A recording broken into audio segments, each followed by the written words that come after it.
ម៉ែគាត់វិចតាមម្នាក់ឯងទេហើយសមគាត់វិចស្អាតវិចតាមមួយផ្លែតហើយបាត់វិចប្រហែលជា4-10អន្សមទុកថ្ងៃសែនក្បាលទឹកហ្នឹងតាំងពីថ្ងៃសៅរ៍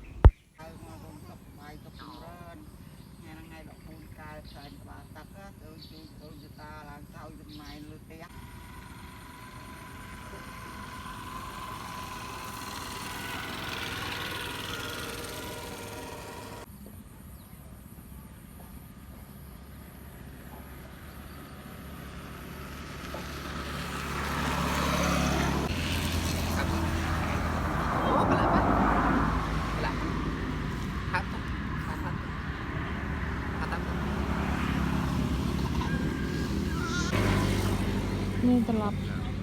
ទៅផ្ទះវិញហើយចេញពីព្រៃវែងទៅផ្ទះចិត្តដល់ឥឡូវដល់ដល់ធាយសម្រាប់ឲ្យកូនញ៉ាំបាយសិន